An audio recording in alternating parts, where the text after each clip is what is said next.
అనగా అనగా ఓ ఊర్లో ఒక పొట్టి పిచ్చుక ఉండేది. అదేం చేసింది, ఊరల్లా తిరిగి ఉలవగింజ, చేనల్లా తిరిగి శనగింజ, పెరడల్లా తిరిగి పెసరగింజ, ఇలాంటివి ఎన్నో గింజలు పోగు చేసుకొని, కొట్టి కొట్టి కొండంత రొట్టి చేసుకుని, ఆ పిచిక ఆ రొట్టెను ఎగరేసుకుంటూ తింటూ ఉంటే చీమ తలకాయంత ముక్క చెట్టు తొరలో పడిపోయింది. అప్పుడా పిచిక ఏం చేసింది, వడ్రంగి దగ్గరికి వెళ్ళి, వడ్రంగి కష్టపడి కొండంత రొట్టి చేసుకొని తింటూ ఉంటే చీమ తలకాయంత ముక్క చెట్టు తొరలో పడిపోయింది. దోయ్ చెట్టు కొట్టి అది తీసి పెట్టాలోయ్ అందా. వడ్రంగి చీమ తలకాయంత ముక్క చెట్టు కొట్టాలా అని నవ్వాడు.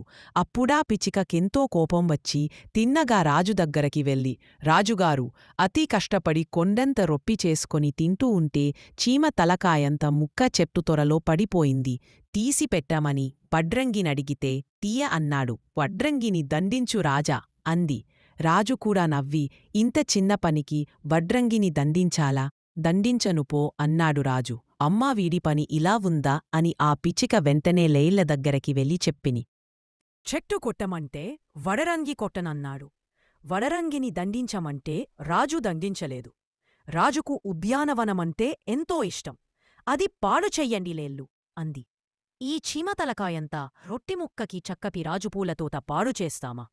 చాలు చాలుపో అన్నయిలేల్లు అని ఆ పిచ్చిక ఏం చేసింది, బోయవాడి దగ్గరికి వెళ్ళి, బోయాడు బోయాడు, చీమతలకాయంతా రొట్టిముక్క చెట్టు తొర్రలో పడిపోయింది. తియ్యమంటే వడరంగి తీశాడు కాడు. వడరంగిని దండించమంటే రాజలా చెయ్యలేదు. రాజు పూలతోట పాడు చెయ్యమంటే లేల్లు పాడు చెయ్యలేదు. లేల్లు కాళ్ళు విరకొట్టు బోయాడు అంది.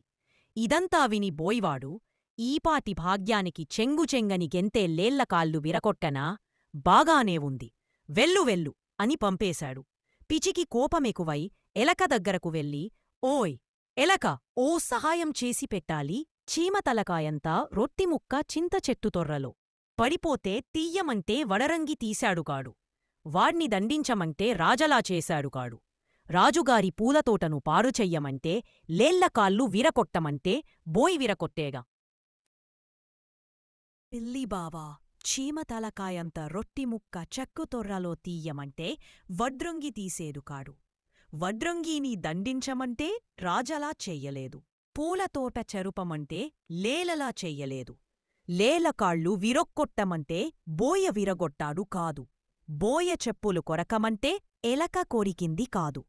ఎలుకను వేటాడు పిల్లి, నాకిప్పుడు చాలా పనులున్నాయి, ఇదే పనా ఏమిటి అని పిల్లి వెళ్ళిపోయింది. అవ్వా దగ్గరకెళ్ళి రొట్టి చెట్టు తొర్రలో పడితే వడ్రంగి తీసేడు కాదు. రాజు వడ్రంగిని దండించాడు కాదు. రాజు పూలతోటను లేళ్లు కాడు చెయ్య కాదు. లేళ్లకాళ్ళు బోయలేదు. ఎలక బోయ చెప్పులు కొరకలేదు. పిల్లి ఎలకను వేటాడలేదు. పిల్లిమీద వేడి పాలోయ్య, అవ్వా, రొట్టికోసం పిల్లిమీద పాలోస్తాను, చారచాలలే అని అవ్వా కసిరి పొమ్మింది అని తాతయ్య దగ్గరకి వెళ్ళి రొట్టిముక్క తొర్రలో పడిపోతే వడ్రంగి తీయనన్నాడు. రాజు వడ్రంగిని దండించాడు కాదు. పూలతోట పాడుచేశాయి కాదు. లేళ్లకాళ్ళు బోయ విరక్కొట్టలేదు. చెప్పులు ఎలక పీకలేదు. అవ్వా పిల్లిమీద వేడి పాలోయలేదు. అవ్వను చితకొట్టు తాతా అంది. అమ్మో, నేనలా చేస్తానా, చెయ్యను పో అన్నాడు తాత. ఓహో, నీకింత గర్వమా సరే అని ఆ పిచికేం చేసింది, గబ్బగబ్బా అవదగ్గిరకెళ్ళి ఆవు పిన్ని ముక్క చెట్టు తొర్రలో పడిపోతే వడ్రంగి తీసేదుకాడు. రాజు వడ్రంగిని దండించలేదు. రాజు పూలతోట లేళ్ళు పాడు చెయ్యలేదు. లేళ్లకాళ్ళు బోయి విరగ్గెట్టలేదు. బోయి చెప్పులు ఎలక కొరకలేదు. ఎలకను పిల్లి వేటాడలేదు. పిల్లిమీద అవపాలొయ్యలేదు. తాత అవలు చితక్కొట్టలేదు.